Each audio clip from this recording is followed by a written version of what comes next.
마지막 날입니다. 기대하셨던 마지막 날이죠. 마지막 날이 돼가지고요. 그래서 오늘로 이제 강의가 끝이 나고, 물론 이제 오늘로 다 끝날 만한 주제는 아니지만, 그리고 어쨌든 이제 그걸 뭐 내내 할 수 있는 건 아니기 때문에, 그래서 이제 6번으로 끝내고요. 그래서 오늘 6번으로 이제 끝내기 위해서 아마 이 세무교 아카데미가 좀 철저하게 하는 것 같아요. 그래서 여러분 오시면서 출석 체크하시고, 그 다음에 저거 받으셨죠? 강의 평가. 예, 그리고 강의 평가를 쓰셔가지고요. 강의 이번에 오늘 이제 2시간 진행되는 동안에 쓰셔가지고 쉬는 시간 통해서 또 이제 들으신 동안 쓰셔가지고 나가시기 전에 저 뒤에다가 이렇게 덮어서 이렇게 제출해 주시면 감사하겠습니다. 이게 뭐 학교에서 하고 막 월급 깎고 막 이렇게 그 다음 강의 안 주고 막 이러라고 이제 하는 게 강의 평가인데, 여기는 여러분들 잘 못 쓰면 저한테 돈을 안 줄래나? 아니겠죠? 어쨌든 간에 이제 쓰시고요. 쓰시고 나서 이제 나중에 나가실 때 돌려주시면 되겠습니다. 그 다음에 오늘 이제 많이들 오시겠지만 세무교 플러스가 또 이제 특이하게 하는 게 이제 좀 더 형식을 좀 더 제대로 갖춰서 하려고 하는 것 같아요. 수료증이 있습니다. 그래서 저는 이제 여기서 이제 처음 강의를 하니까 수료증 쓰는지 몰랐는데, 이제 여기 이미 들으신 분들은 이걸 좀 이미 받아본 거죠? 아니에요?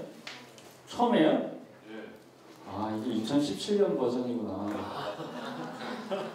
2017년 새 버전인가 보다. 그렇구나. 드디어 수료증이라는 것이 이제 발행이 된다 그래요. 그래가지고 여러분들 수료증을 끝날 때 여러분 제가 하나 드릴게요. 그래서 이제 출석 부르면서 이제 받아가시고, 그 다음에 이제 가실 때 보면 저기 봉투 있죠. 봉투, 하얀 봉투, 좀 큰 봉투, 그게 수료증 넣어가는 봉투입니다. 졸업장 받아가는 봉투예요. 졸업 시즌이잖아요, 그죠? 나중에 가실 때 이제 저거다 넣어서 오시면 되겠습니다. 어쨌든 간에 이제 들어오실 때마다 이제 정조원사님 들어오실 때마다 이제 그 체크하시고 갖고 갈 수 있도록 저거 설문지 이것 좀 나눠주시면 감사하겠습니다. 자, 오늘 이제 마지막 시간입니다. 이제 마지막 시간이라서 우리가 이제 예고한 대로, 원래 하기로 한 대로 우리가 마지막 시간, 종교개혁과 종교개혁의 이제 결과로서의 개신교가 준 영향, 특히 이제 그 중에서도 표현이라는 영역과 관련해가지고 예술, 문학, 스포츠 같은, 그러니까 오늘날 우리가 굉장히 강조하는 영역인데, 이 영역이 종교개혁이 이제 어떤 식으로 일종의 이제 변혁을 가져왔는지, 그리고 이제 이것이 어떤 식으로 이후에 정리가 되고 또 이제 변혁이 되고 또 이제 변화가 되고 또 그런저런 조항을 받았는지, 이런 종류의 얘기들을 좀 하도록 하겠습니다. 그러니까 이제 지금까지 했었던 5번에 했던 강의와 이제 연결되는 주제이고, 또 뭐 지금까지 한 것도 다 마찬가지였겠지만, 거기서 나오는 몇 가지 이제 신학적인 주제들, 특히 이제 아디오파라 얘기 많이 했었죠, 그죠? 아디오파라 관련 주제들, 그다음에 오직 성경이라는 주제, 이런 것들과 이 주제가 또 다 연결이 되니까 지금까지 했던 얘기들을 중심으로 이제 기억하시면서 이제 적용을 하시면 좋을 것 같습니다. 자, 그래서 이제 강의한 대로 하겠습니다. 자, 오늘은 이제 예술과 문학과 스포츠, 종교개혁과 이제 개신교 예술과 이런 주제를 가지고 해보도록 하겠습니다. 그래서 최근 부분으로 이제 3가지를 이제 주요 텍스트로 이제 참고를 했습니다. 맥그라스의 이제 13장을 보면, 여기 그 유명한 사상 역사의 13장에 보면 이제 이게 나오죠. 그 미술, 문학, 스포츠라는 주제가 나오거든요. 문화라는 이름으로 그 영역에 대한 그게 이제 주 텍스트고, 그다음에 지난주에 이제 광고를 한 대로 이제 김재윤 교수께서 김재윤 교수께서 쓰신 종교개혁과 문화, 특히 이제 이거는 이제 특히 이제 그 종교개혁 중에서도 개혁파, 그래서 이제 리폼드 계열이 어떤 식으로 이제 미술이라는 주제, 또 문화라는 주제를 적용을 했는가라는 내용을 이제 다루고 있는데, 추가로 말씀을 드리면 이제 이 내용은 굉장히 간단하게 한 100페이지 정도로 아주 쉽게, 특히 이제 미술 중심으로 이제 얘기를 좀 많이 하고 있잖아요, 그죠? 어떤 면에서 사례 중심으로 얘기를 하고 있고, 기본 원리를 얘기하지만 이제 사례를 이제 얘기를 많이 하고 있다 그러면, 근데 이제 문화라는 이름이 붙어있기 때문에 그냥 미술은 아니거든요, 그죠? 문화라는 이름이 붙어있기 때문에 이게 좀 더 광범위합니다. 그러니까 이제 칼뱅주의 또는 이제 개혁파에서 문화라는 주제가 이제 문화관 또는 이제 세계관이라는 이름으로 이제 존재하는데, 그러니까 우리가 대체로 이제 여러분들 선교단체나 또는 이제 80년대 이후에 한국에서 했던 소위 이제 세계관 운동이라는 것이 대체로 이제 소위 개혁파 이제 세계관이라는 것을 가지고 이제 진행이 된 거거든요. 주로 이제 네덜란드 사람들 얘기하면서 아브라함 카이퍼라든지 뭐 헬만 바빙크 이런 사람들을 중심으로 도이벨트 뭐 이런 사람들 얘기하면서 이제 한 거란 말이에요. 근데 이제 그런 부분들이 일종의 이론적 영역입니다. 이론적 토대죠. 이론적 토대 하에서 그렇다면 이제 미술과 관련해서는 이제 어떤 식으로 그것들을 적용을 했는가, 대체로 이제 이 내용이 이제 이 책에 있다는 거죠. 그렇기 때문에 그보다 좀 더 큰 틀에서 문화관이라는 것을 좀 정리해 놓은 책이 또 있습니다. 그 책이 이제 SFC에서 이제 근래에 나온 책인데, 문화관, 기독교 문화관이라는 책이 있죠. 예, 기독교 문화관이라는 책이 있어요. 기독교 문화관이라는 책이 이거보다 한 3배 정도, 2배 반 정도 되는 책인데 두껍지 않습니다. 근데 이제 그 책이 이제 좀 더 이론적인 영역에서 그 얘기를 하고 있고, 특히 이제 개혁파 내에서도 우리가 생각하는 것 이상으로 또 여러 가지 차이들이 있습니다. 예를 들면 이제 아브라함 카이퍼 같은 경우에는 소위 이제 기독교인들이, 특히 이제 개혁파 기독교인들이 소위 영역 주권이라는 영역으로 해외 또는 이제 전 세계에 진출해서 또는 영역에 진출해서 정치, 경제, 사회, 문화 전체를 이제 개혁하는 이제 좀 더 적극적인 의미의 사회 참여를 강조한 것이 카이퍼라고 얘기를 하면, 같은 네덜란드 개혁파 내에서도 그 흐름을 반대하는 아주 또 강력한 그룹이 하나 있었어요. 그 사람이 이제 스킬더라는 사람이 있었죠. 그 사람은 어떤 면에서 굉장히 마치 이제 뉘앙스로 친다면 이제 종교개혁 시대 약간 좀 이제 제세라파처럼 좀 더 이렇게 뒤로 물러나는 입장, 과연 그런 것이 가능하느냐 이런 식으로 좀 얘기를 하고, 개혁파의 선조인 칼뱅과 그 시대 16세기 17세기 사람들이 카이퍼 당신이 얘기한 것처럼 그렇게 적극적으로 얘기하지 않는다. 그리고 이제 그런 얘기를 하기 위해서는 이제 주로 이제 구원론적이고 인간론적인 토대, 그러니까 인간의 전적 타락 같은 그런 토대들을 가지고 얘기를 해야 되는데, 그런 토대로 가지고 얘기했을 때 소위 이제 리폼드라고 하는 개혁파가 그렇게까지 적극적인 얘기를 할 수 있겠느냐, 뭐 이런 식으로 해서 이제 카이퍼에 반대하는 그룹이 하나 있는 거죠. 스킬더라는 그룹이거든요. 이런 사람들의 논의들을 쭉 얘기를 하면서 개혁파 내부에도 이제 여러 가지 내용들이 있다. 이 얘기를 설명한 책이 거기 때문에 혹시나 이제 이 책을 읽으시고 이 책이 조금 부족하다, 조금 이제 덜 얘기를 한다, 좀 더 깊이 있는 얘기를 듣고 싶다고 생각하시는 분들은 이 책을 또 참고를 하시면 좋을 것 같고요. 그 다음에 이제 저는 지금 얘기했던 것처럼 이제 책입니다. 종교개혁과 미술이라는 주제, 예경이라는 이제 일반 출판사에서 나온 건데, 주로 이제 기독교 배경의 미술 역사가, 미술사가들이 16, 17세기에 이제 기독교적인 종교개혁 시대 이후에 또 인문주의 시대에, 르네상스 시대에 중세와는 좀 다른 패턴의 이제 그림을 그렸던 사람들에 대한 이제 아주 어렵지 않은 논문들을 이제 한 10편 정도로 여기 싣고 있습니다. 이것도 이제 참고하시면 좋을 것 같고요. 그 다음에 이제 우리가 이제 여기 써놓지 않았는데 이제 나중에 그림 보면서 설명할 책이 이제 이 출판, 여기 이제 삼국길에서 나온 책이죠. 목판으로 대종한 그리스도와 적그리스도의 생애. 여기 나오는 그림들은 여러분들이 인터넷에 찾아보면, 구글에 찾아보면 이미지가 엄청나게 많이 있어요. 다운받을 수 있습니다. 이게 한 권이 따로 없는 거기 때문에. 근데 이제 여기 나오는 해설과 설명 이런 것들은 이제 묶어가지고 이 책에서 일종의 새로운 편집 형태로 이제 만들어낸 거기 때문에, 이게 이제 옥성덕 교수님의 최고 장기가 그런 거거든요. 이번에 여기 오늘 보시겠지만 마포3열 자료 좀 나왔죠? 한국에서 이제 장로교회 이제 거의 이제 시조 같은 분이 이제 사무엘 마펫 평양신학교 세우셨던 그 선교사님이 이제 남긴 글들만 10권으로 이제 묶어가지고 이제 낸 건데, 영어가 있고 한글이 있고 번역을 한 거예요. 근데 그냥 번역만 하면 이게 도대체 왜 무슨 의미가 있는 건지, 이런 것이 무슨 상관이 있는 건지 모르잖아요.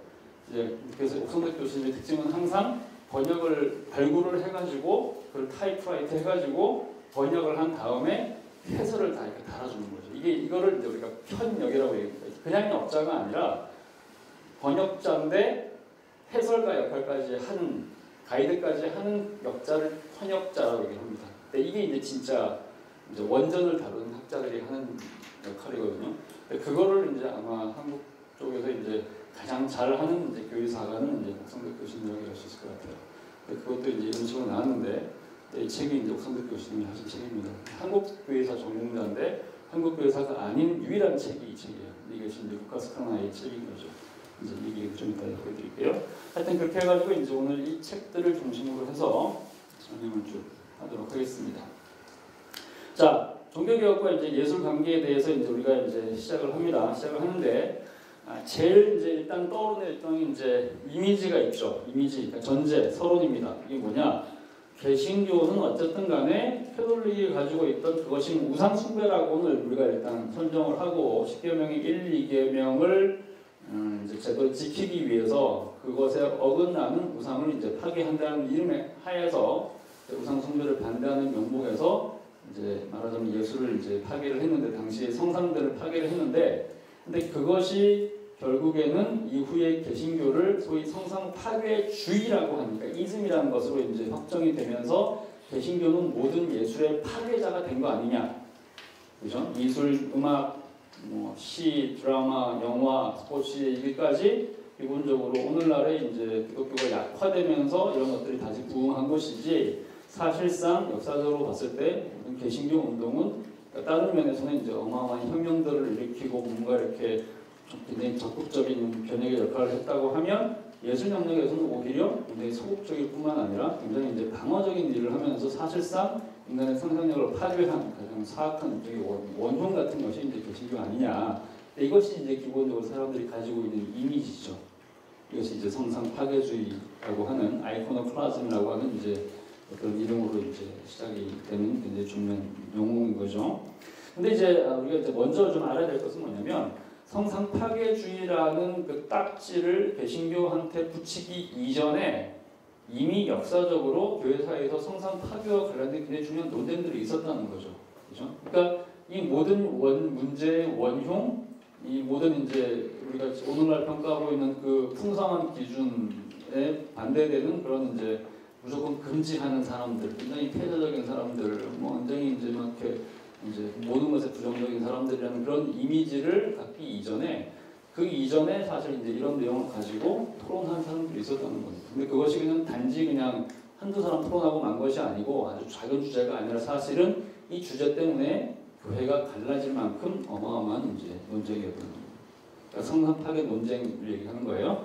그 성상 파괴 논쟁은 기본적으로 우리가 오늘날 알고 있는 물론 굉장히 다양한 신학적 요인들과 정치 사회적인 요인들, 결정적으로 이제 문화적이고 언어적인 요인 때문에 갈라진 것이긴 하지만 사실상 서방의 캐톨릭 교회하고 동방의 그리스 정교회, 동방 정교회가 이제 8세기부터 싸우고 11세기에 결국 갈라지게 되는 그 과정에서 사실상 제일 큰 역할을 한 주제가 바로 이 성상이라는 주제입니다. 아이콘이라는 주제가 말이죠. 그래서 이제 그 주제에 관련된 내용이 이제 여기 나옵니다. 성상 파괴 논쟁이라는 것이 있었어요. 이제 이것이 이제 댓글 사전에 나온 내용인데 읽어보겠습니다. 725년에서 843년, 그러니까 이제 이게 725년이니까 이제 8세기, 그 다음에 9세기를 얘기하는 거죠. 당시 이제 비잔틴 제국, 오늘날 이제 동로마 제국을 얘기하는 겁니다.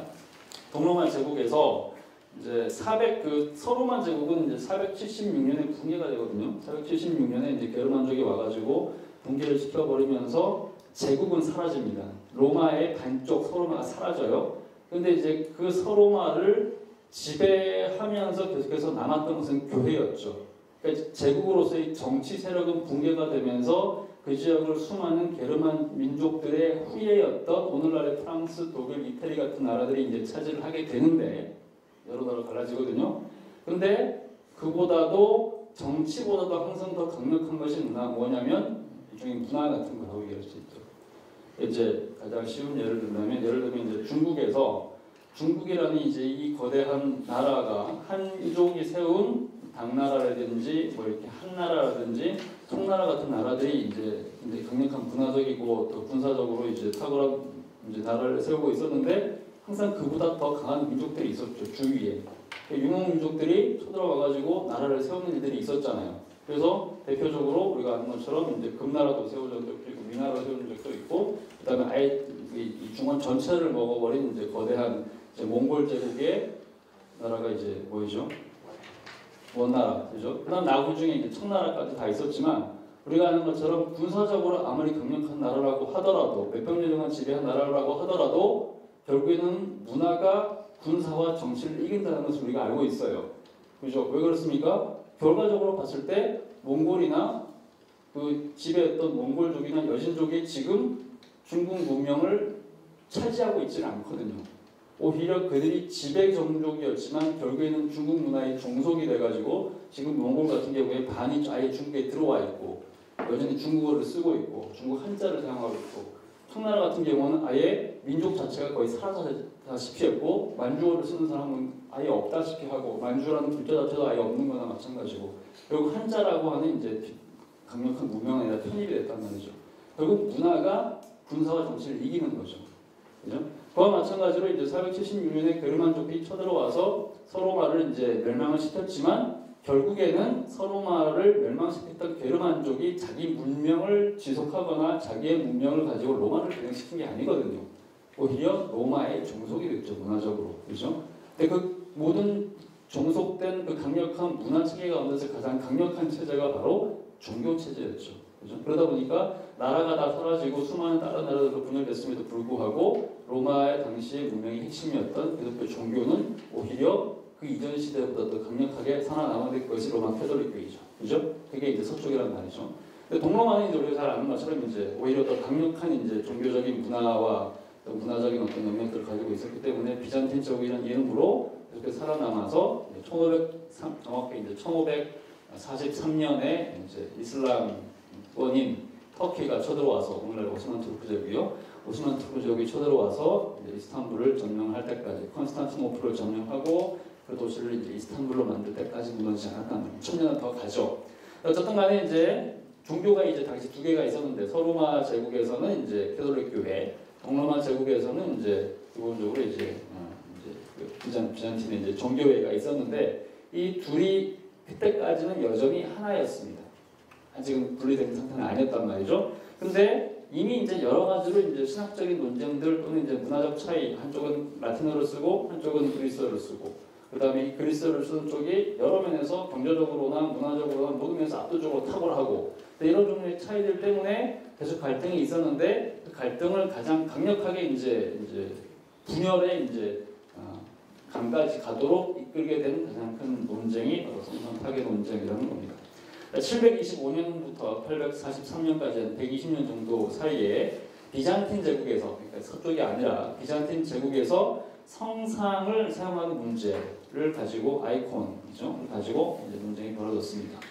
근데 이제 서로마 동중마 쪽에 있는 사람들은 이제 당연히 십계명, 당연히 이제 항상 이 문제에서 항상 십계명이 나올 수밖에 없죠. 십계명에 특히 이제 1, 2계명 나오는데 1, 2계명에서 형상을 만들어서 숭배하는 것을 금지했다는 것을 이제 주장을 하고, 그래서 이게 당연히 우상 숭배가 될 수밖에 없는 가능성을 들어서 성상 숭배에 이제 반대를 했단 말이죠. 특히 이제 이것이 이제 또 왜 이제 이것이 연관이 있냐면 이제 7세기, 8세기, 9세기인데 바로 이제 비잔틴 제국이 통치하던 영역 하에서 당시에 이제 이슬람이 일어났어요. 이슬람이 6세기, 7세기 일어나잖아요, 그죠? 근데 그게 이제 원래는 이슬람이 그러니까 비잔틴 제국의 영역이었던 오늘날의 아랍 지방이 다 비잔틴 제국의 땅이었거든요. 근데 이 지방에서 이제 무슬림이 일어나게 되면서 무슬림이 엄청나게 빠른 속도로 이제 확장을 하면서 이제 비잔틴 지역의 많은 영역들을 다 먹어버립니다. 근데 이 사람들이 이 그리스 정교회에 있는 사람들을 보고 뭐라 그랬냐면 얘네들 우상 숭배자들이 이렇게 한단 말이죠. 왜냐하면 무슬림은 절대적으로 모든 형상을 거부하기 때문에. 근데 기독교, 그러니까 무슬림의 입장에서는 무슬림은 소위 이제 타락하거나 또는 열등한 종교인 기독교 다음에 나온 종교이기 때문에 더 완성된 종교 체계라고 얘기를 한단 말이죠, 그죠? 근데 그 얘기를 할 때 이 사람들에 대해서는 가장 중요한 논리 중에 하나가 뭐냐면 이것 봐라, 너네는 형상을 숭배하지 않느냐? 형상을 숭배하는 종교만큼 덜 떨어질 종교가 있느냐? 뭔가를 만들어내고 보이지 않는 절대신을 섬기는 것이 아니라 절대신 얘기하면서도 사실은 삼신, 세계의 신을 섬기는, 삼일체 이해를 못하니까 세계의 신을 섬기는 데다가 수많은 형상들을 만들어 놓는 것을 보니까 니네 종교는 열등하다 이거죠. 이게 이제 무슬림이 한 얘기거든요. 그러니까 이제 그런 영향 하에서 이 비잔틴 지역에 있는 신학자들이 물론 그 이전에 기본적으로 그런 이제 신성 판계 논리들이 있지만 이런 종류의 상황에 직면하면서 이 종교를 이렇게 놔둘 수가 없다고 판단을 한 거예요. 그러니까 여기서 이제 논쟁이 벌어져가지고 절대로 이제 안 된다. 이래서 이제 우상 숭배를 전락하는 가능성을 들면서 성상 이제 파괴를 이제 주장을 했죠. 근데 이제 숭배했던 사람들은 이제 뭐라고 했냐면 당시에 이제 성상의 이제 상징적인 성격. 그러니까 성상은 그 자체로 신이 아니고 우리가 성상을 숭배하는 것이 아니라 성상이 상징적인 의미가 있기 때문에 이들을 존중하고 이것을 교육의 체제로 삼는 것이 전형적인 패턴이에요.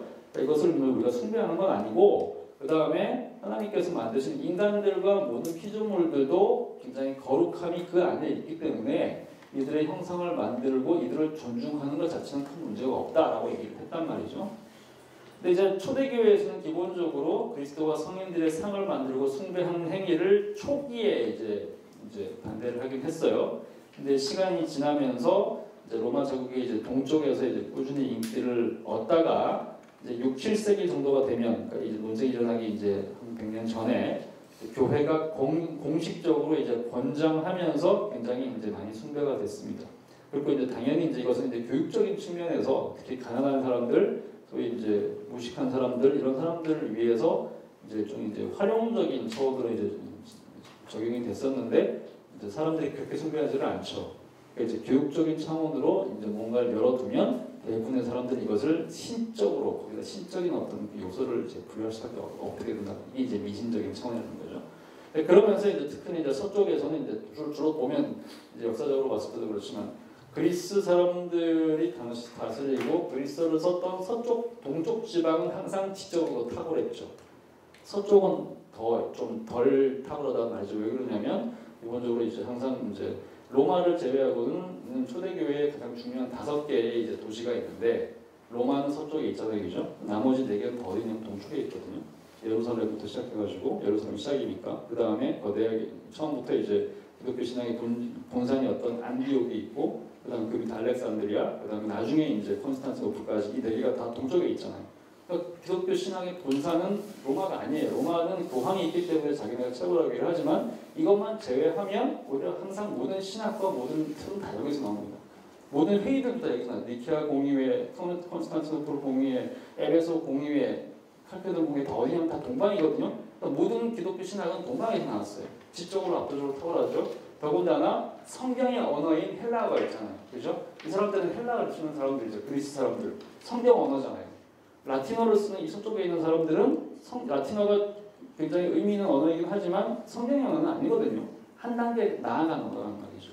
더군다나 아까 서로마가 멸망을 하면서 북쪽에 있는 게르만족들이 들어왔기 때문에 이 사람들에 의해서 사실상 로마가 굉장히 지금 이제 문화적으로 발전할 수 있는 힘을 상실을 했죠. 그죠? 더군다나 여기 있는 사람들을 전도하기 위해서, 이 무식한 게르만족들을 전도하기 위해서 수도사들이 굉장히 적극적으로 이제 소위 이제 형상들을 도입을 하면서 글자도 모르고 아무런 문명의 배경도 없고, 그다음에 로마의 어떤 이제 철학이나 신학이나 이런 것들을 이해할 수 없는 사람들에게 전도한다는 명목으로 당연히 이제 형상을 허용할 수밖에 없단 말이죠. 이게 이제 서쪽의 분위기죠. 그러니까 그 분위기가 동쪽에도 영향을 좀 줬단 말이죠. 그러니까 이런 상황에서 이제 둘 사이에서 이제 기본적으로 논쟁들이 벌어진 겁니다. 그러다가 이제 726년에 당시 이제 비잔틴 황제 이제 레오 3세가 황제가 이제 공식적으로 더 이상 성상 숭배하지 말라. 이것은 동방 전통에도 어울리지 않고 원래 기독교 신앙이나 성경의 본질에서도 어긋난다. 이러면서 이제 이것을 반대하고 730년에 공식적으로 성상을 금지하는 이제 규정을 얘기를 했습니다. 그러면서 이제 박해를 시작한 거예요.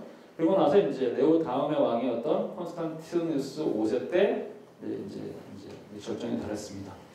근데 이제 이 사람이 죽고 나서, 콘스탄티누스 5세가 죽고 나서 이제 그 다음에 이제 황제가 여자였어요. 이레네라는 황제였는데 이 이레네가 이제 그 회의를 소집을 하고 왕이 되고 황제가 되고 이제 그 다음에 회의를 소집을 하면서 성상 숭배가 다시 들어옵니다. 그 왜 그러느냐? 이분이 여자라는 것이 중요하죠. 왜 그랬겠습니까? 이분은 당연히 똑똑한 사람이죠. 공부를 많이 하신 분이죠. 당연히 이제 왕궁에서 이제 공부 많이 하면서 잘했을 테니까, 그죠? 당연히 그렇긴 한데, 근데 문제는 이분들이 이제 여성의 감수성들이 있잖아요. 그러니까 여성이 갖고 있는 감수성이라는 것은 남성과는 약간 좀 다른 면들이 있죠. 그러니까 예술과 보이는 것과 이제 시각적인 효과들에 좀 더 이렇게 열려 있는 분이고, 아마도 이분이 아마 이제 교육적인 측면에서 여성으로서 이제 다른 여성들을 바라봤을 때 아무래도 대부분의 남자들에 비해서 여성들이 좀 더 종교적일 뿐만 아니라 더군다나 이제 공부를 많이를 못했을 가능성이 높을 테니까, 그렇죠. 글자를 못 읽을 분들이 많을 거 아니죠. 그러니까 만약에 서쪽에서 들었던 것처럼 특히 이제 여성들과 가난한 사람들의 살에 대한 이제 감수성들을 좀 더 이제 갖고 있었겠죠. 그러다 보니까 어쨌든 간에 이제 이분은 이제 성상을 숭배하는 것이 아니라 성상을 도입을 하자. 이것이 굉장히 중요한 이제 교육의 수단이다라고 이제 얘기한 겁니다. 그러면서 이제 7차 에큐메니칼 이제 회의인데 이것도 니케아에서 열렸는데요. 여기서 다시 이제 성상 사용을 재확립했습니다. 그랬다가 이제 그 다음에 레오 5회가 즉위한 뒤에 다시 파괴론자들이 이제 또 이제 권력을 잡으면서 또 성상이 파괴되고, 그 다음에 이제 842년에 공식적으로 이제 테오블루스 혼자가 이제 죽었는데, 근데 그의 아내였던 여자분이 다시 또 성상 숭배를 하고 싶었어요. 그러니까 이제 마치 이제 남자 대 여자 구도가 가는 거예요. 남자는 파괴하고 여자는 사용하고 뭐 이런 구도로 이제 계속 간 겁니다. 어쨌든 간에. 그러다가 이제 이때 이후에 이제 성상 숭배를 하고 싶었는데, 이때 이후에 결국 공식적으로는 이제 동방정교회에서 이것이 이제 회복이 됐죠. 아이콘이 회복이 됐죠. 그래서 동방정교회는 원래는 이제 원칙적으로는 원래는 그 이전과 달리, 그러니까 서방과는 달리 이제 기본적으로 이제 기본적인 그 흐름이 성상을 반대하는 형태였는데, 어쨌든 483년으로 최종적으로 이긴 사람들이 누구였냐면 성상을 이제 인정하는 사람들이었죠. 그러다 보니까 이제 이후부터는 이제 양쪽 교회 다, 그죠? 동방도 마찬가지고 서방도 마찬가지고 다 기본적으로 이제 이콘을 인정하는 이제 형태가 됐다고 얘기할 수 있습니다. 그래서 여러분들 혹시나 이제 뭐 터키나 그리스 이런 데를 가보시면, 아니면 안 가더라도 이제 사진 같은 거 많이 보면 사람들 굉장히 이제 화려하잖아요. 벽화들 엄청나게 화려하고, 주로 이제 조각이나 이런 것들을 가지고 좀 더 숭배하는 게 좀 더 강한 것이 이제 서방 교회라고 얘기하면, 이쪽 사람들은 그런 조각 같은 것들은 별로 많지 않아요. 근데 이제 이 사람들의 특이한 점은 주로 이제 그림이죠. 벽화, 프레스코 이런 데를 보면, 교회를 보면 어마어마하게 화려한 그림들이 있는 거죠. 이런 것들이 이제 양쪽 전통을 남아서 어쨌든 둘 다 기본적으로 이것을 인정하는 형태로 이제 진행이 됐다고 얘기할 수 있어요. 자, 그러면 이제 이후에 이제 이 두 교회 다 이것을 다 허용을 했는데, 그러면 종교개혁에서는 어떻게 되느냐?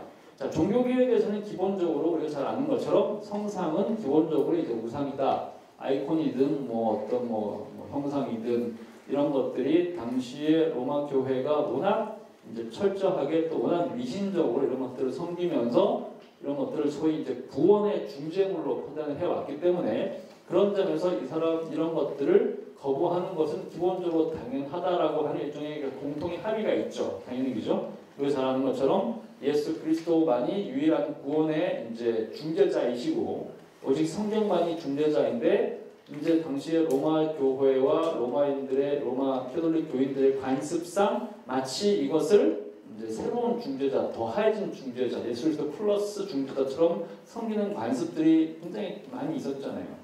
마리아도 마찬가지고 수많은 성인들도 마찬가지고, 또 이제 그런 것들을 이제 소위 이런 것들이 이제 성자 숭배를 하다 보니까 소위 이제 성자라 그래가지고 이 사람들이 죽었다고 알려진 곳에 가가지고 땅을 파가지고 이제 뼈 하나 주스면 그 뼈를 막 숭배하고 수량만 가격이 올라가고, 예수님이 입었던 옷이라든지 예수님이 신겼던 이렇게 창이라든지 그 창이 이제 유럽 전체에 수십 개가 있는 거죠.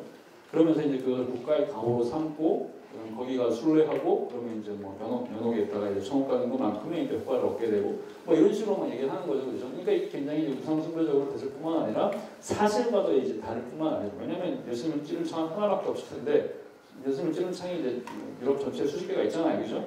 그러니까 이런 식으로 되는 거니까 이제 완전히 우상 숭배 돼버린 거니까 이걸 용납할 수가 없는 거죠, 당연히 볼 수 없고, 보이지 않는 말씀에 이제 철저하게 이제 원칙을 두는, 그러니까 보이는 어떤 상징물들, 형상들, 그냥 뭔가 이렇게 이제 우리를 구원을 도와줄 것처럼 생각되는 그런 것들 말고, 오직 말씀만이 이제 유일한 이제 우리의 이제 구원의 기준을 알려주는 이제 표지다.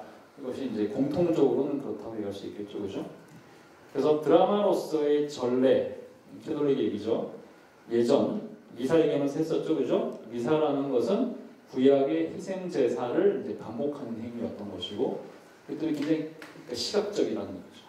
그 모든 행위들, 교회에 들어와서 앉는 그 순간부터 시작해서, 그러니까 교회 문을 딱 열고 들어오는 그 순간부터 시작해서 교회에 앉아서 찬송을 부르고, 그 다음에 성체를 받고 들고 먹고 하는 이 모든 행위가 아주 철저하게 시각적이고 행위적으로 구약의 메시지를 반복을 하는 거기 때문에, 또 그러면서 이제 눈으로 보는 행위, 그 건물 자체의 모든 구조들뿐만 아니라 그 사제들이 입는 옷의 색깔들, 그리고 이제 그 예수님의 몸인 그 빵을 드는 행위, 이 모든 것들을 보는 것까지 하나하나가 다 굉장히 시각적으로 아주 드라마틱한 장면이란 말이죠. 그죠? 이 드라마틱한 전례를 보충하는, 근데 이것이 가장 중요한 구원의 수단인데, 여러 번 얘기했었죠, 그죠? 교회를 통해서만 구원받을 수 있단 말이죠. 근데 이것은 기본적으로 구원받는 수단인데, 이 구원받는 수단인 예배와 전례를 보충하는 수단으로서 우리가 교육을 받아서 좀 더 신실하게 그리스도인이 되는 수단으로서 이 사람들을 사용한 것이 이제 소위 형상이라는 수단, 이미지 또는 아이콘이었는데, 이것을 굉장히 강조한 것이 이제 키도릭이었다 그러면, 개신교는 기본적으로 공통적으로 이것을 십계명을 위반하는 우상숭배를 간주했고, 따라서 개신교 모든 교파는 기본적으로는 본질적으로 아이코노클라스틱하단 말이죠. 성상 파괴적이라고 얘기할 수밖에 없어요. 이게 개신교의 본질이죠. 그죠?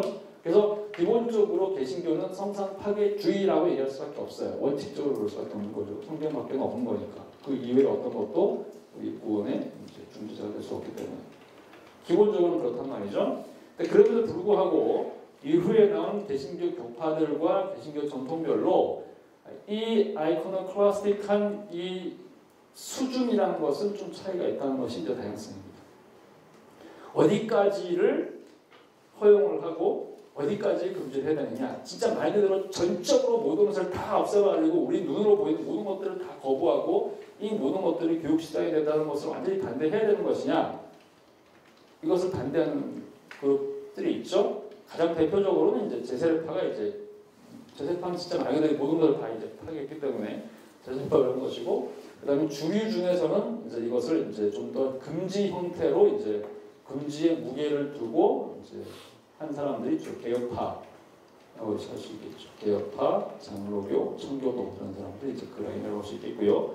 그다음에 어느 정도는 이제 허용을 하려고 본질적인 반대에도 불구하고 그 허용하는 측면을 조금 더 강조한 그룹이 있습니다. 그 그룹을 우리가 일반적으로 이제 루터파, 성공회 같은 소위 이제 전례적 교회들, 예전 중심의 교회들이 이것들을 어느 정도는 이제 유지했다라고 얘기할 수 있습니다. 그래서 공통점과 공통성이 있는데 그 안에 다양성이 있다. 중요한 표현이죠, 그죠? 그다음에 불변의 절대성. 이거는 이제 제세례파와 개혁파는 불변의 절대성. 시대와 때와 장소를 막론하고 무조건 금지해야 된다는 원칙입니다. 변하지 않단 말이에요. 그러면 이제 선별적 상대성은 뭐냐? 이것은 이제 주로 루터파나 성공회에서 하는 얘기예요. 이게 무슨 얘기냐? 기본적으로 형상을 아이코노클라스틱 하긴 하지만 형상이 갖고 있는 어느 정도는 의미 있는 기능들이 있다는 거죠. 교육적인 기능들이 있는데 종교개혁 초기에는 그것을 허용할 수가 없어요. 다 없애버려야 돼요. 왜 그러느냐? 로마 캐톨릭 교회에서 워낙 압도적으로 그것을 미신적으로 사용하고 있기 때문에 완전히 그냥 거기 매여 있는 사람들이란 말이죠. 그거 없이는 살아갈 수 없는 사람들, 완전히 거기 매여가지고 거기에만 매달리고 있단 말이죠. 그러다 보니까 이걸 다 없애버릴 수밖에 없어요. 근데 어느 정도 종교개혁이 정착이 되고 난 이후부터는 이것이 갖고 있는 교육적 수단을 인정을 하기 시작하는 거죠. 그러니까 이것을 미신으로 우상 숭배로만 사용하지 않는다면 교육적인 수단으로서는 충분히 활용할 수 있다라고 얘기를 하고, 시간이 조금 지나고 난 이후에 이것을 인정하기 시작한 거죠. 이것을 역사적 상대성이라고 얘기합니다. 차이가 분명하죠? 그래서 이제 이것을 기본적으로 이제 이런 식으로 이제 차이를 날 수가 있는데, 그래서 이제 우리가 이제 넘어가서 이제 루터파의 성상 이해를 보겠습니다. 그렇기 때문에 이제 얘기했던 것처럼요, 종교개혁의 첫 교파인, 첫 진영인 루터파에서는 아까 얘기했던 것처럼 시대적 상대성을 얘기합니다. 그러니까 기본적으로 아이코노클라스틱하지만 어느 정도 시간이 지나고 루터파가 교리적으로 신학적으로 말씀이 일단 우선순위다. 말씀이 1순위고 오직 말씀이라는 것이 인정이 되고 난 이후에는 그 말씀을 좀 더 잘 배울 수 있는 수단으로서 그림과 형상을 나름대로 어느 정도는 사용하기 시작한 거죠. 이것이 이제 시대적 상대성이라는 얘기고요. 그러면서 이제 선별적으로 선택적으로 활용하는 이제 원리를 만들어낸 거죠. 이것이 이제 루터파라고 얘기할 수 있습니다. 이제 이것을 이제 우리가 지난번까지 이제 1, 2, 3, 4, 5강까지 했던 내용과 관련해가지고 우리가 특히 이제 2, 3강에 했던 얘기와 관련해서 본다면, 말하자면 이제 우리가 굉장히 중요하게 다뤘던 용어가 있었죠. 아니아포라라는 용어가 있던 거 기억하시죠? 중요하지 않은 것들, 그죠? 그때 얘기했을 때 루터파는 이 아디아포라를 가능하면 조금 더 긍정적으로 적용하려고 얘기했다고 했어요. 허용적으로. 근데 개혁파는 이것을 가능하면 반대하는 쪽으로 허용한다고 얘기했죠. 그죠? 그러니까 허용의 측면에 좀 더 성경이 명료하게 하지 말라라고 하는 게 있으면 안 하지만 그런 게 아니라 그러면 해도 된다. 이게 이제 루터파고, 개혁파는 성경에서 명료하게 하라라고 얘기하는 것이 아니면 이것은 가능한 다 금지한다. 그러니까 허용이 더 많은 것이 루터파고 금지가 더 많은 것이 개혁파란 말이죠. 그 틀을 이해를 하셨죠? 그러니까 이것도 이제 그 틀에서 이해하면, 아디아포라는 그 원리에서 이해하면 전체적으로 이해하기가 쉽습니다. 그래서 시대에서 상대성 얘기한 겁니다. 그 자체로 신학적 왜곡이자 우상숭배의 어떤 캐톨릭의 형상숭배의 본질적 오류를 밝혀내고 폭로하고 교정했다면, 종교에게 한 10년, 20년 지나고 나서 그랬다면 우리가 안전장치를 만들고 기준만 제대로 만들어 놓아서 그리고 적합하게 이것을 사용하기만 한다면 형상 사용해도 된다. 라고 얘기한 거죠. 이것이 이제 루터파의 원리입니다. 자, 그렇기 때문에 이 원리 하에서 이제 선별적 활용 원리를 만들어내면서 이제 형상이 갖고 있는 신학을 여기서 이제 당연히 형성을 하게 되겠죠. 그죠? 일종의 형상 신학, 아이콘 신학, 아이콘 티올로지라는 것을 만들어낸 거예요. 그러면서 했던 굉장히 중요한 얘기가 형상이 갖고 있는 이제 힘과 의미, 상징성에 대한 굉장히 중요한 이제 의미를 부여를 하고 교육적 기능을 강조를 한 거죠. 그러면서 이것을 이제 캐톨릭에 반대하지만 이것을 활용할 수 있는 일종의 대안을 만들어낸 겁니다. 그러면서 이제 이 사람들이 이제 적용한 가장 중요한 이제 사례, 가장 중요한 수단이자 도구가 뭐였는데 그것이 뭐였냐면 소위 이제 목파나라는 겁니다. 목파나였어요, 그죠? 그래서 이제 이 책에 나온 그겁니다. 이제 우성 교수님이 쓴 거, 목파나로 대조한 그리스도와 그리스도의 세계. 이게 이제 나온 게 보면요, 이게 루카스 크라나흐라고 하는 이제 당시에 이제 베텐베르크에 있었던 판화가 이제가 만든 거예요. 근데 이것도 이제 가능하게 된 이유는 어쩌면 이것도 문서잖아요, 그죠? 근데 그 중세 시대에는 문서로 한 게 아니고 이것을 주로 이제 그림이나 주각으로 한 거잖아요, 그죠? 근데 비슷하게 했는데 어쨌든 간에 개신교는 이것도 하면서 같은 그러니까 미술이라고 하는 그 비주얼한 수단을 사용하면서도 이것을 책의 형태로 사용을 했죠. 결국에는 그 배경에 뭐가 있느냐? 인쇄술이 있는 거죠. 그렇죠? 그러니까 인쇄술이 없으면 종교가 있을 수 없는 거란 말이죠. 궁극적으로 성경을 찍어내는 것뿐만 아니라 이런 판화를 만들어내는 예술적 수단으로 사용하는데도 이런 종류의 이제 이 판화를 만들어내려면 인쇄술이 있어야 되는 거예요. 인쇄술 없으니 이것이 보편적으로 이것이 활용이 안 된단 말이에요. 인쇄술이 그만큼 중요하다는 얘기를 하는 거예요. 어쨌든 책의 수단입니다. 책의 종교니까 개신교는. 그래서 이제 루카스 크라나흐라고 하는 당시에 이제 이 지역 비텐베르크에서 활동하던 판화가가 이제 그림을 이제 그리고요, 판화로 그리고 그 다음에 이제 필립 멜랑이톤, 그러니까 루터의 후계자였던 필립 멜랑이톤, 그러니까 신학적으로 이제 이후에 루터파를 정립하게 되는 필립 멜랑이톤이 여기 참여해가지고 이제 이것을 만들어냈는데 1521년이니까 굉장히 빠른 시기예요. 생각보다 빠르죠? 루터가 주교를 시작한 때가 1517년. 근데 이것이 나온 때가 언제라고요? 21년. 그러니까 사실상 4년 만에 나온 거예요. 그러니까 이 사람들은 굉장히 빨리 이 작업을 시작했다고 할 수 있습니다. 굉장히 빠른 시도. 그러니까 이게 이제 아까 얘기했던 건 상대적 판별성 얘기하면서 상대적으로 이제 시간이 좀 더 지나가지고 좀 더 정립이 되고 나서 이제 더 이상 이제 로마 캐톨릭에 대해서 오염되지 않을 만큼 우리 의식을 쌓이게 되면 그때부터 해도 된다 이렇게 했잖아요, 그죠? 근데 이것을 굉장히 빠르게 4년 정도로 이제 이것을 이미 잡은 거 굉장히 빨리 일어났어요. 이 목판화로 이제 대조한 그리스도와 적그리스도의 세계. 이거는 뭐냐면 이제 말하면 굉장히 신학적인 책이죠. 그러니까 그림인데 이제 그림을 통해서 아주 분명하게 이제 신학을 여기 이제 담고 있는 거예요. 그래서 이제 기본적으로 이제 이게 보면 이게 24개의 그림이 있는데 제가 여기 딱 3개만 가지고 왔습니다. 이거요. 기본적으로 그렇죠. 보시면 항상 이 구도입니다. 판화가 이제 24개 정도가 있는데 이제 이거는 이제 왼쪽 게 뭐냐면 파셔널, 이제 독일어로 파시오날 크리스티, 고난받는 그리스도 얘기죠, 그죠? 운트 안티크리스티, 그리스도. 왼쪽 게 뭐냐면 그리스도이신데 그리스도 이제 가시관을 쓰이는, 그러니까 여기 이제 책에 나오는 내용만 그대로 얘기한다면 지금 나오면 왼쪽에 있는 건 그리스도인데 이겁니다. 요한복음 19장 2절에 병사들은 그에게 자색 옷을 입히고 그의 머리에는 가시나무로 엮은 면류관을 눌러 씌웠다. 그러니까 면류관을 쓰셨는데 그 면류관이 가시나무로 된 거란 말이죠. 그 가시나무를 씌우는데 이제 우리가 일반적으로 상상하기에는 그냥 가시나무를 이제 머리에다 막 씌워줬을 거라고 생각하는데 그렇게 하면 손이 아프잖아요, 그죠? 그러나 그 상상하기에는 그러니까 그렇게 하면 손이 아프니까 가시나무를 몇 명이 하나 둘 셋 넷 다섯 명이서 이제 서로 이렇게 힘의 균형을 줘가지고 머리에다 씌우고 이것을 막 막대기를 쓸러 넣은 걸 상상하는 것 같아요. 이렇게 해서 이제 예수님의 머리에다가 가시 면류관을 씌웠다 그러면 자, 그 반대편에 있는 이제 교황은 머리에다 뭘 썼느냐?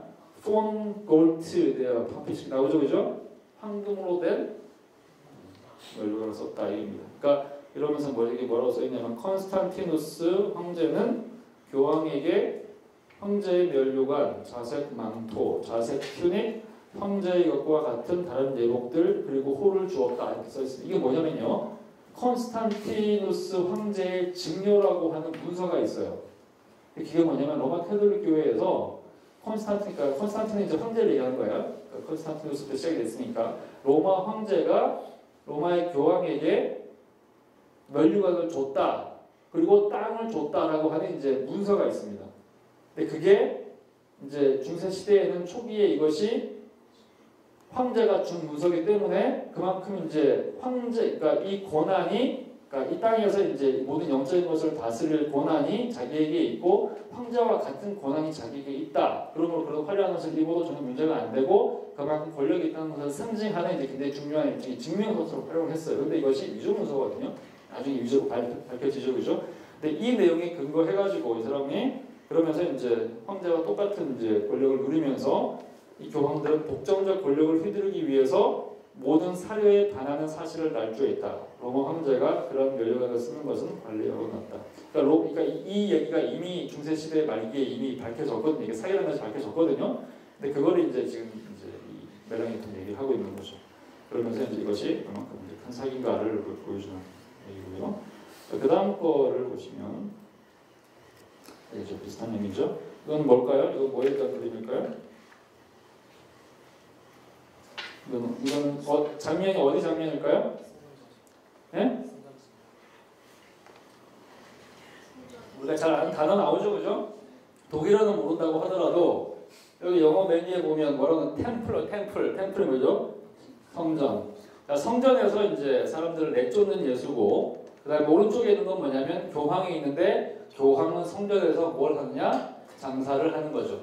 왼쪽은 장사하는 사람들을 쫓아내는 그리스도. 반대쪽에는 장사하는 사람을 쫓아내는 그리스도가 아니라 자기가 장사하는 사람이 된 교황. 그래서 이렇게 설명하고 있습니다.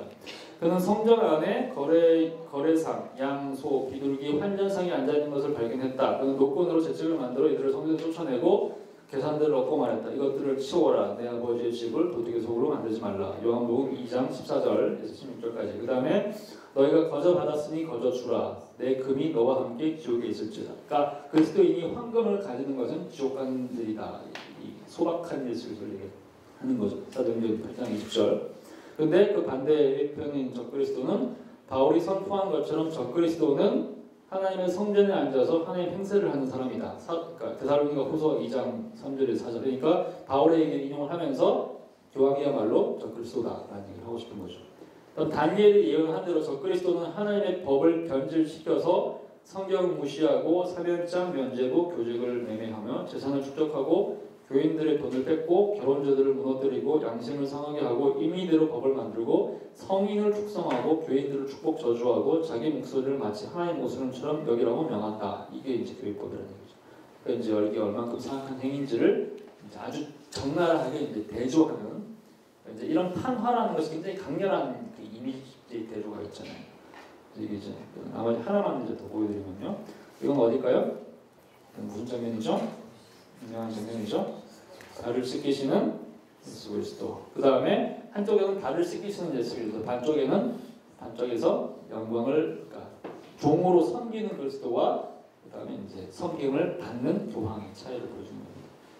왼쪽 건 그러므로 너희의 주인은 내가 너희의 발을 씻겨준 것처럼 너희도 서로의 발을 씻겨 주어야 한다. 종이 주인 위에 있지 않고 심부름꾼이 의뢰인 위에 있지 않다. 너희도 이것을 행하라. 요한복음 나온 얘기 예수 그리스도. 그다음에 오른쪽 거는 이제 이렇게 설명합니다. 교황은 독재자와 이방 군주들의 전례를 따라 백성들에게 자기의 발에 키스할 것을 강요했다 이렇게 나옵니다. 완전히 예수님은 다르게 예수님은 발을 씻고 발을 키스를 하셨는데 그 반대로 이거는 이제 이방인들과 독재자들이나 하는 짓이라는 얘기죠. 이것을 그리스도가 했다. 그래서 다음과 같은 일이 실제로 벌어졌다. 계시록 13장 15절에 의하면 짐승의 우상을 경배하지 않는 자는 죽임을 당할 것이다. 그러니까 교황의 발에 키스하지 않는 사람은 다 죽인다는 말이죠. 근데 그것을 요한계시록에서 뭐라고 얘기하느냐? 그게 바로 짐승이라는 말이죠. 그러니까 이 교황은 뭐예요? 짐승이라는 얘기죠. 안티크리스도, 적그리스도. 그래서 교황은 자기 발에 입맞추라는 칙령을 내리고 백성들로 하여금 자기를 숭배할 것을 요구했다. 그리고 이를 따르지 않는 사람은 가차없이 파문시켰다. 이제 이렇게 해서 이제 이것이 24개 정도가 나오는 겁니다. 그러니까 이제 이 저기서 핵심은 뭐냐면 오직 예수 그리스도라고 하는 이제 유일한 이제 우리 구속의 대상자와 함께 그 반대편에 있는 사악한 짐승의 교회로서의 로마 캐톨릭 교회를 이제 대비시키는 하나를 이제 여기서 그려낸 거죠. 그러니까 이제 예수를 활용을 했죠, 그죠? 당시에 이제 나와 있는 인서술이라는 수단을 이용해서 개신교의 중요한 원리는 성경의 원리, 굉장히 성경 구절을 다 인용을 하잖아요, 그죠? 성경 구절을 다 인용을 하면서 그러면서 성경에 있는 장면을 가지고 와가지고 아주 단조롭게 개신교적인 어떤 책 문화, 그다음에 단조로운 컬러, 색깔도 이제 딱 단순하게 하나밖에 없잖아요. 화려하지 않은 문화를 가지고 이것을 활용해서 신학적인 요소들을 선포하고 일종의 논쟁 문서로 삼는단 말이죠. 이 굉장히 탁월한 어떤 전략들을 가지고 이것을 해낸 거죠. 그래서 여기서 대비되는 것은 무엇이냐? 단조롭고 분명한 선언과 흑백에 강한 대조를 통해서 예수 그리스도의 십자가 고난과 섬김을 적그리스도인 교황의 화려함과 부패, 사치, 대속, 세속성과 대비시키는 건데 말하자면 루터의 신학은 십자가의 신학이고 그 반대편에 있는 로마 캐톨릭 교회의 신학은 뭐냐? 소위 영광의 신학이라는 거죠. 소위 이제 승리의 신학 이렇게 만드는 거죠. 이 그림을 그린 사람이 이제 루카스 크라나인데요. 당시 루터랑 거의 같은 시대, 이 날짜를 보세요. 거의 이제 루터랑 거의 같은 시대에 태어나서 죽은 거죠, 그죠?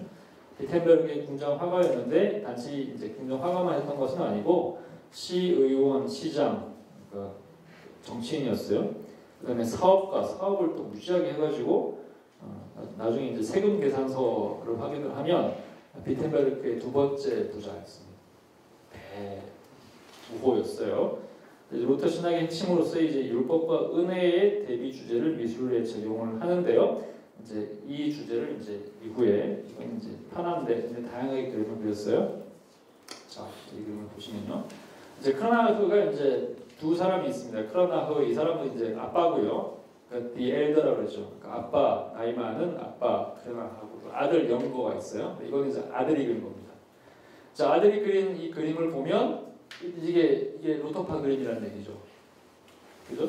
여기서 보면 분명하게 이제 그러니까 장면들이 보이죠? 이것이 이제 기본적으로 이제 쭉 보시면요. 여기 있는 사람이 누굴까요? 저 맨 위에 계신 분이 당연히 십자가에 계신 예수 그리스도. 그러니까 루터의 십자가 신학. 루터의 신학은 핵심이 십자가죠, 그죠? 그러니까 항상 십자가 중심이 있는 거죠. 근데 이제 특이한 장면 중에 하나가 뭐냐면 옆구리에 피가 있잖아요. 근데 이 피가 어디까지 내려가나요? 누구한테 갔어요? 쭉 피가 흘려져서 이 사람한테 갔어요. 이 사람이 누구냐면 아빠예요. 루카스 크라나흐. 그러니까 아들이 그랬다 그랬죠? 아빠 루카스 크라나흐한테 피가 간 거죠. 그죠? 그러니까 뭐예요? 오직 피로만 구원받는다. 이 얘기를 한 거고. 자, 이분은 누구냐? 이분은 누군가요?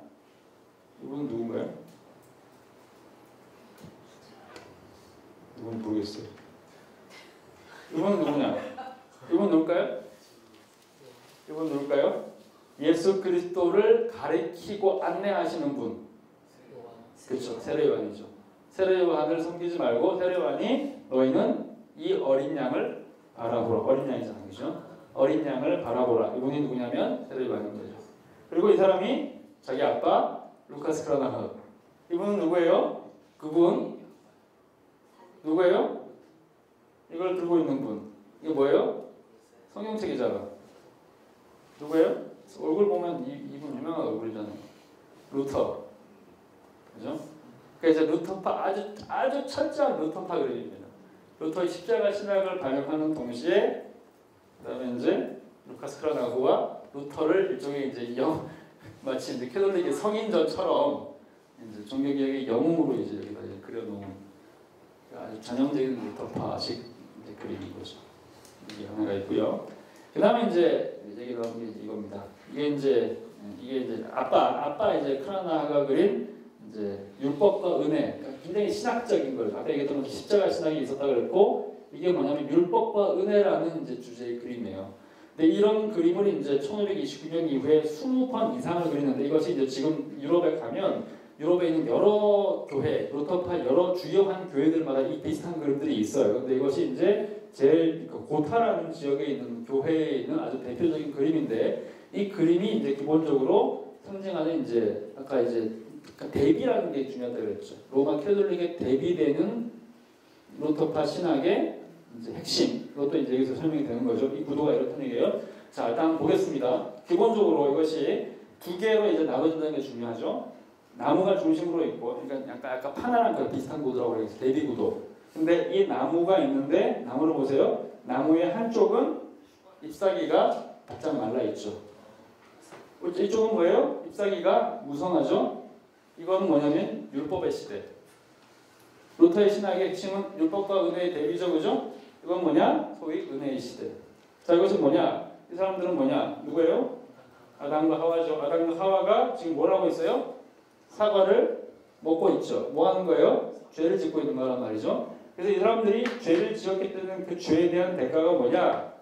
이게 아담의 후손 인간이거든요. 죄 지은 인간. 죄 지은 인간이 지금 어떻게 되고 있느냐?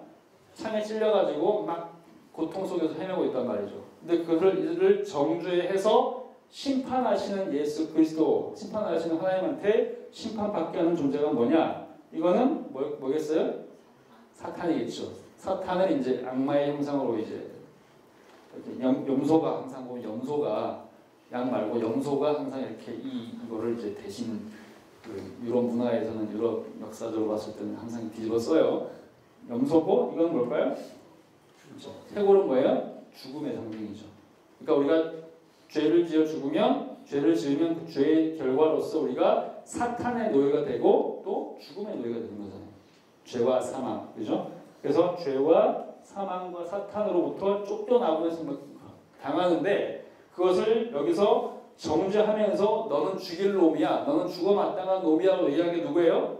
이 사람 누구냐면 이게 사제들이고 제사장들. 이건 뭐예요? 십계명 돌판이죠. 십계명은 뭔데요?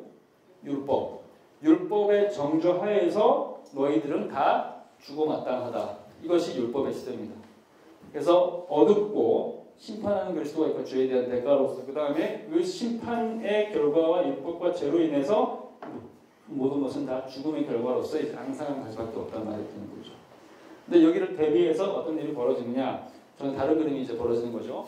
햇빛이 찬란하고 맞죠? 밝은 그림이 빛이 있고 그 다음에 율법을 대신해서 여기 누가 있느냐? 어린 양이신 예수 그리스도가 있죠. 어린 양. 전형적인 그림이죠, 그죠? 근데 그 어린 양이신 예수 그리스도가 지금 뭘 밟고 있나요? 악마, 뱀과 악마를 지금 밟고 있는 거죠. 죄를 이기신 예수 그리스도. 그리고 그분이 죽음을 이길 뿐만 아니라 이건 뭐냐면 이건 어떤 그리스도일까요? 부활하신 그리스도. 죽음을 이기고 부활하신 그리스도가 하늘로 올라가서 사람들을 이제 인도하는 거고. 그다음 똑같은 그림 여기 피죠 이제. 아까 그 그림 생각해 보세요. 허리에서 옆에 흘린 피가 어디로 가고 있나요? 피가 쭉 흘러가지고 누구한테 가요? 사람한테 가죠. 사람이 예수 그리스도의 보혈로 구원받는다는 메시지. 그 다음에 이분은 누구냐? 아까 그분이에요? 누구예요? 세례 요한이죠. 세례 요한이 뭐라고 얘기합니까? 손가락이 어디가 있나요? 누구를 바라보라? 예수 그리스도를 바라보라. 그죠? 이게 핵심 메시지죠. 숨겨진데 여기 보면 숨겨진 그림이 있습니다. 숨겨진 그림이 있는데 이게 뭐냐? 이거는 이제 일종의 텐트예요. 텐트. 이제 아마 중세 시대의 사람들이 아마 그 율법 시대에 광야를 지나고 있던 사람들이 당연히 텐트를 지고 살았을 거 아닙니까? 장막절, 추막절 이런 것처럼 텐트를 살았는데 그 텐트를 우리처럼 그 시대에 있는 사람들이 썼을 텐트를 우리가 지금 고고학적 발견에 의해서 상상하고 또 이제 그 지역에 가봐서 경험하게 된 그런 텐트는 몰랐죠, 그죠? 그러니까 이 시대의 사람들은 자기네들이 사용하는 그 텐트를 아마 고대에도 썼을 거라고 생각을 한 거예요, 그죠? 그래가지고 이렇게 텐트를 만들어놨습니다. 그러니까 이스라엘 사람들 얘기하는 거예요. 근데 여기 잘 안 보이는데 여기 살짝 보면요, 여기 보면 여기 이제 튀어나온 게 하나 있으면 큰 그림으로 잘 안 보이게 하는데 이게 뭔지 아세요? 여기 있는 요거 녹백, 그죠? 녹백. 여기 뱀이 장대가 세워져 있고 여기에 녹뱀이 있습니다. 성경에 나오는 얘기죠, 그죠? 녹뱀은 누구예요? 결국에는 예수 그리스도를 상징하는 의미죠. 예비하는 예수 그리스도. 그러니까 구약에서 희미하게 이미 구원받는 방법을 제시해 놨다는 것을 설명하고 있는 거죠. 율법과 그러니까 신약과 구약의 통일성이라는 주제. 그러니까 이제 이 그림 안에 기본적으로 그만 얘기했던 것처럼 이 모든 신학적인 요소들, 대비의 율법과 은혜의 대비, 죄와 죽음의 대비, 루터파 신학이 가장 중요한 이신칭이라는 어떤 그런 주제, 신학적 주제의 대비가 여기 다 들어있다고 할 수 있는 거죠. 그러니까 이것이 이제 루터파에서 이제 소위 이제 아이콘과 이미지를 사용해서 예수를 사용해서 자신들의 신앙을 전개하는 중요한 사례 중에 하나입니다. 재밌죠? 좀 매력적이지 않나요? 아, 이런 건 봤으면 좋겠어. 우리 동네 없잖아, 이런 거, 그죠? 하여튼 뭐, 그래요. 하여튼 그래가지고 이제, 그래서 이제 루터파의 전형적인 주제. 그러니까 한국에서는 이제 이걸 볼 가능성이 별로 없습니다. 뭐 없으니까. 한국에 루터파 몇 개 없잖아요. 혹시 중앙 루터교회 가봤어요? 최준 목사님 계신데? 이런 거 있어요? 예배 단에는 없더라고요, 많이. 없죠. 있을 리가 없어. 우리는 거의 없어요. 유럽을 가해 볼 수 있어요, 이런 거. 어쨌든 간에 이제 이것이 이제 루터파고, 이러다 보니까 이제 당연히 아까 얘기한 것처럼 미술뿐만 아니라 음악이라는 영역에 있어서도 이 얘기는 전에 했었죠, 그죠? 소위 이제 아디아포로라는 영역을 루터파가 좀 더 허용을 한 영역이었기 때문에 음악 영역에서도 굉장히 잘 활용을 했다고 할 수 있습니다. 그런 점에서 악기도 사용하고 합창단도 유지를 하고 그다음에 이제 창의적으로 시편 찬송만 사용하는 것이 아니라 인간이 가지고 있는 여러 가지 재능을 가지고 하나님을 찬양하는 음악을 만들 수 있다는 전제가 있었죠. 그죠? 그러니까 루터도 이제 그런 점에서 음악을 만들었고 이제 가장 위대한 음악가 중에 한 사람이 이제 바흐도 이제 여기서 탄생할 수 있었고요. 그러면서 이제 대중 목조를 차용하면서 당시 상대적으로 열린 태도를 보이면서 이런 것들이 이제 쭉 진행했다라고 얘기할 수 있습니다. 자, 여기까지가 이제 루터파. 있죠? 자, 여기까지 일단 하고요. 야, 오늘 정말 좋네. 딱 8시 30분입니다. 쉽시다. 우리가 쉬었다가 다시 분위기를 바꿔서 이제 새로운 대조, 개혁하러 넘어가서 광야로 갑시다.